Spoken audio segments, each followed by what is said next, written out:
This problem and all other Calc 152 problems can be found here at Sarai Studies. Link is in the description box below. I look at this problem and I see that there's a square root, so that tells me, hey, maybe I should look if trig substitution is going to work. So to do that, I look for what I call my tell. It's what's going to tell me if I can use trig substitution and what triangle I should use. So that tell is always involving a square root, an x squared, and some a squared. It could be minus or it could be plus, but I know that there's an x squared and there's going to be a constant squared. Here I see a square root, I see an x squared, and then this can be rewritten as 5 squared, so this is my constant squared, where a is equal to 5. So therefore, this right here is what I call my tell. So then I just rewrite it, x squared minus 5 squared, which is the same as a squared, where a is equal to 5. And then what I do is I look for this tell in my triangles that I derived before I started any problems on an exam. Like as soon as I have an exam, I literally put this in the back of my paper. I derive them. So if you don't remember how to derive them, or you were never taught, I have a video. It's linked on Sarai Studies under Calc 2 trig substitution. So once you have your 3 triangles, you just basically look for this tell. Which one has a minus? Well, this one has a minus, this one has a minus, this one has a plus, so we're not going to even use that one. And x squared is first, here a squared is first, here x squared is first. So this is obviously the triangle that we're going to be using. So this tells us, hey, we're going to use TrigSub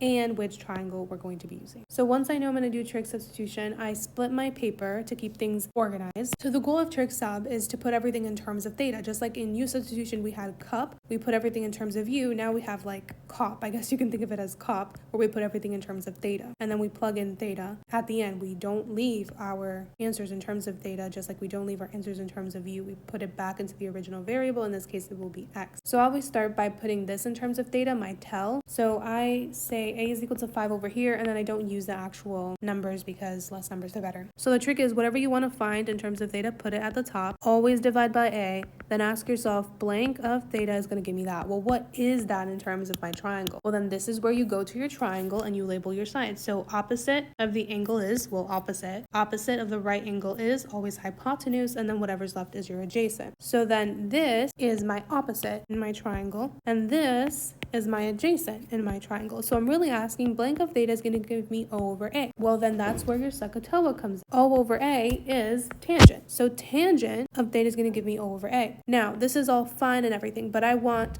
this in terms of theta. So I just have to get it by itself. So multiply by A. You're always going to end up multiplying by A. So it's going to be A tangent of theta is equal to the square root of x squared minus a squared. And that's your first substitution. So the first thing you do is replace this with this in terms of theta. So that is, remember, A is equal to 5. So 5 tangent of theta. Then I'm going to find x in terms of theta. So the trick is, put what you want to find at the top, always divide by A, then ask yourself, blank of theta is going to give me x over A. Then you ask yourself, well, what is x over A? X, I find it over here, is my hypotenuse. A, I find it over here, is my adjacent. So I'm asking myself, okay, which one gives me HA? This is OH, this is AH, this is OA. None of them, but I recall that they're inverses. So if this is sine, and this is cosine, and this is tangent, then the inverse is cotangent, and then I like to think of an x. So this starts with S, so this one's going to be secant. And this starts with C, so this one's going to be cosecant. So then it's literally just going to be the opposite letters. So H-O, H-A, A-O, and then the first letter. So C, S, C. And which one gives me H over A? Secant. So secant of theta is going to give me X over A, because that is what H over A is. And then as always, you want this in terms of theta, get it by itself, so always multiply by A. So A secant of theta is equal to X, and so this is the second substitution we're going to do. So you're going to replace X with what x is in terms of theta. It is, remember, 5 secant of theta, and x is being squared, so don't forget to square that. Then we have dx to put in terms of theta. Dx is really just the derivative times d theta. So you're going to take x is equal to a secant of theta, and you're just going to find x prime, which is dx, with d theta at the end. This a stays the same, and then you just ask yourself, well, what's the derivative of secant? So if you don't remember, tangent, cotangent, secant, secant, cosecant, negative cosecant. So really you're asking yourself, if I want the derivative of secant, then whatever is left in the row is the derivative. So in this case, that would be secant of theta, tangent of theta. And then remember,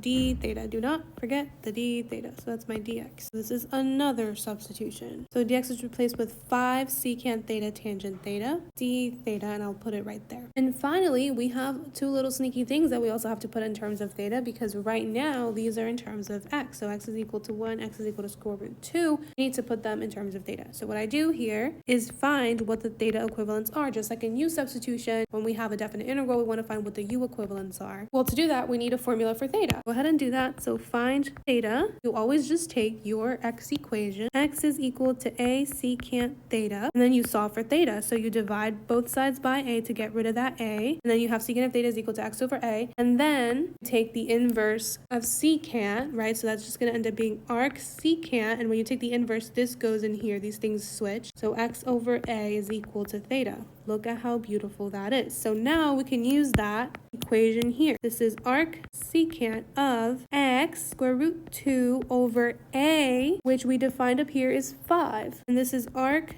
secant x, which is 1 over 5, because that's a. And we don't really know what these are, so we can just leave it as that. So at the bottom we have arc secant of 1 over 5. At the top we have arc secant of square root 2 over 5. And it's very clear that the goal is to get this all in terms of theta. So then now you can be like, okay, well, this cancels out, this cancels out, this cancels out, this cancels out. And so one of the secants cancels out. So we're left with 1 over 25 secant theta d theta. This 1 over 25 can be brought out to the front. So we have 1 over 25. And then finally, it's on you to recognize that 1 over anything can be read as what's the opposite of that something. So what is the opposite of secant? So if you don't know by the top of your head, go to the chart, go where secant is, the opposite's right there, it's cosine. So this can be rewritten as cosine of theta d theta. And we know the antiderivative of that. If you don't remember, sarai, cosine, cosine, bottom is negative, left is negative, down for derivative, opposite way for antiderivative. Antiderivative of cosine is sine. In this case, sine of theta, all times 1 over 25. So this becomes fundamental theorem of calculus, right? Takes this, plug this in, then minus take this, plug this in. Sine of arc secant root 2 over 5 minus sine of arc secant 1 over 5. This is your final answer.